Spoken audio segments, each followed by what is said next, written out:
Welcome to Because You Asked. I'm Annie Cyrus. I have been asked a question over and over and over that is it true that under Islam lying is allowed and actually authorized? It's a very complicated question to answer. There are many different chapters to it. So on this specific episode, I will only cover and answer the question of the difference between taqiyya and tariya. Now, forgive me if I'm not pronouncing it in the correct way of Western language, but it's at the lower third at the bottom, so you can see what I'm talking about. I would like to actually refer to them. Taqiyya in English means deceive. Tariya in English means white lies. So from this point on, I won't even use the Arabic word for it because I don't like to do that. So when I say deceive, we're talking about taqiyya. When I say white lies, we're talking about tariya. Before I answer the specific questions of difference between deceive and white lies, I would like to cover the general answer. And that would be, yes, sadly, lying is absolutely not only allowed under Sharia, it's also advised under Sharia. There are many different types of lies that are allowed, but there's only one type that is actually advised and promoted, and that is deceive, which you all might know as taqiyya. Deceive is referred to in Quran, it's referred to in Hadith, in Sunnah, and also on what's known as fatwa, which is a recent current Imam of Islamic society orders. Deceive has a very strict guideline. You can use deceive as a Muslim, only as a Muslim. You're allowed to use it under these circumstances. 1, your life is in danger, and if you admit to being a Muslim, you will be killed. Therefore, you're allowed to lie and say, I am not a Muslim, and I do not follow Sharia. However, you are not allowed to denounce Allah or Muhammad or disrespect them. That's one guide. The second circumstance is you're allowed to use deceive as if you are trying to convert a non-Muslim to Islam. So you are allowed to change the meaning behind a verse or word of Allah to something that would be more sugar-coated or more accepted. You're allowed to lie about the meaning behind the verse of Quran, and you will not be punished for that. The third reason you are allowed and always forgiven for using deceive is if you are trying to conquer a land to further Islamization. You're more than welcome to lie about anything within Islam to conquer a land and turn it into Islamic land.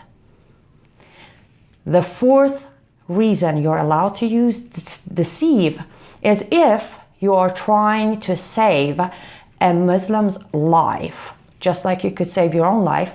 Now, you could lie about something that they've done, or you can denounce them as Muslim. You can say, oh no, he or she isn't a Muslim, to save their life. These are the only circumstances you are allowed to use deceive. However, I'm sure you know this. These are huge deals. The fact that a Muslim is allowed to change the meaning of a verse within Quran to convince someone to convert to Islam is, I think it's beyond deceive. It's just way too dangerous. Now we're going to move forward to what was asked of me, the difference between taqiyya and tariya. Now tariya, in a sense, it seems to be a bigger deal, but it isn't. Tariya or as I said, called white lies, it's simply just a white lie. A Muslim is allowed to use white lies. There are no guidance. You can use this under any circumstances, but for specific reasons. I'm going to give you an example. A Muslim man with his family is in the middle of somewhere that there is no access to halal food. He can go buy a non-halal food, give it to his family and lie to them and say this is halal because he wants to feed them. As long as they don't know it's not halal, they didn't commit a sin, and he will be forgiven because he was trying to feed his Muslim family. For example, a Muslim guy rapes a woman in Western country where it's a crime. A friend is there who witnessed everything. He can go to court and under oath of non-Islamic court, he can actually use white lie to say, I didn't see anything, or he didn't rape her, because under Islam, he didn't commit a crime. So the Muslim friend is saving the other Muslim friend because in reality, he didn't commit a crime, so he shouldn't be punished. Are you following me here? Are they dead? I mean, in general, lying isn't a good thing anyways. But the fact that a religion is actually allowing its people to freely lie and in certain cases be rewarded and in certain cases be forgiven, it's a horrible thing. I'm not going to argue that part. However, my own experience, first-hand experience of life, taqiyya or deceive is still the biggest danger. It's the biggest dangerous tool that was given to Muslims. Because as I said, white lies, we all use it here and there. You know, sometimes you want to help a friend, sometimes you want to help yourself. But with taqiyya, it's not about helping someone. It's about furthering the agenda of Islamization. Because at the end of the day, the peace day has been promised to Muslims, no matter Shia or Sunni, or from any other chapter. The promise of the peace day is when every breathing human on the planet is a Muslim. So because of that purpose, they've been given the tool of taqiyya or deceive to be able to conquer every land and convert every human being or kill those who will not convert so they can come to their peace day. So basically, as I always say, they will celebrate their day of peace while walking on the blood of innocent kafir or non-believers.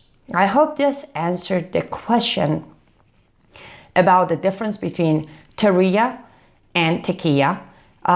But in general, as I said, there are many different categories of lies that has been allowed and authorized by Allah himself, Muhammad himself, and many other Islamic leaders, including today's imams in the mosque, preaching to the Muslim people that use the lies to convert more people, or use the lies to be able to conquer the lands.